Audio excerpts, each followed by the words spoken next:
नमस्कार, आप देख रहे हैं विराट 24 न्यूज। मध्य प्रदेश में इस बार का चुनाव बहुत कुछ बदलाव लेकर आया है। कई बदलाव देखने को मिले हैं या फिर ये कहें कि पुराना जैसा कुछ नहीं रहा। चाहे कांग्रेस में हो या बीजेपी में, दोनों में ही बड़े बदलाव देखने को मिले हैं। चुनाव प्रचार से लेकर मतदान और सबसे दिलचस्प परिणाम में दोनों ही दलों में चौंकाने वाले बदलाव तो सबसे पहले जनता ने किया। कांग्रेस को दहाई में समेटकर 66 सीटें दी, जो कि शायद ही कांग्रेस इतनी करारी हार की उम्मीद की रही होगी। जबकि बीजेपी में बदलाव दिखा और 163 सीटें जीत कर आई। तो पहला बदलाव तो दोनों पार्टी में यहीं से देखने को मिला। एक को जनादेश मिला तो दूसरे को 5 साल का और इंतजार। खैर, वास्तविक परिवर्तन परिणाम के बाद शुरू हुआ। जहां बीजेपी को चाहिए था विधायक दल का नेता, मतलब साफ शब्दों में कहें तो मुख्यमंत्री, पार्टी अपने सरप्राइज वाली पॉलिटिक्स के हाव भाव में नया चेहरा तलाशती रही और बड़े नेता अपने आप को कद्दावर मानने वाले दिल्ली बीजेपी दरबार पहुंचकर फूल माला पहनाते रहे, फोटो खिंचाते रहे।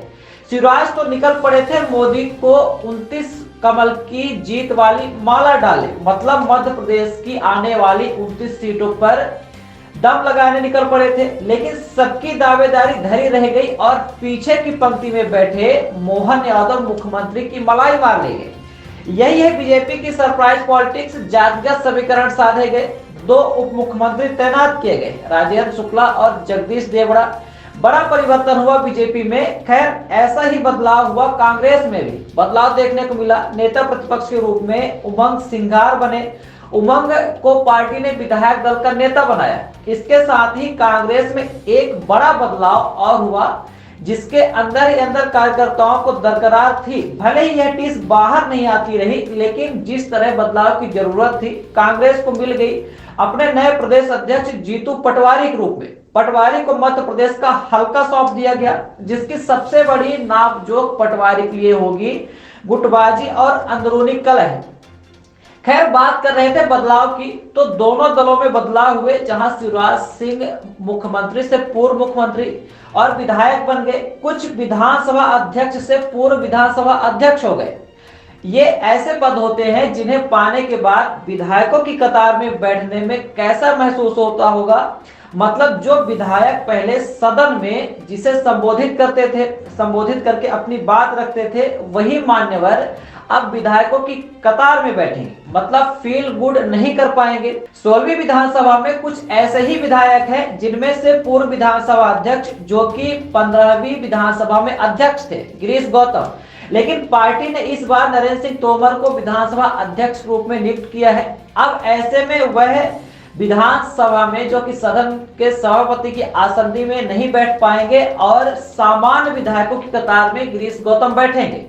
इस तरह से होशंगाबाद के विधायक सीतासरण शर्मा भी हैं, जो पहले विधानसभा के अध्यक्ष थे लेकिन अब विधायक हैं। ऐसे में ये भी कतार में लगे हैं।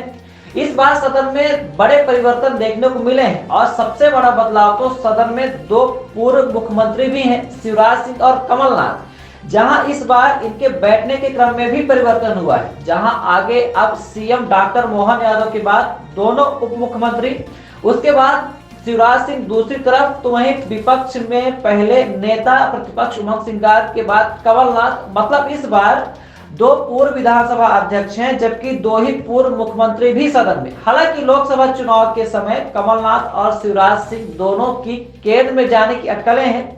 जहां कल की मुलाकात में शिवराज सिंह की भूमिका हद तक साफ हुई है कि दक्षिण भारत में कमजोर बीजेपी का दारोमदार दिया जाएगा, जबकि 2 पूर्व विधानसभा अध्यक्ष की संभावना सिर्फ विधायक बनने तक ही है। अब पार्टी क्या करती है, इन्हें मंत्री पद देती है या नहीं, देखना दिलचस्प होगा। खैर, राजनीति और सत्ता में ये तो होता है, किसी का कद कभी बड़ा तो किसी का कद कभी छोटा हो जाता है।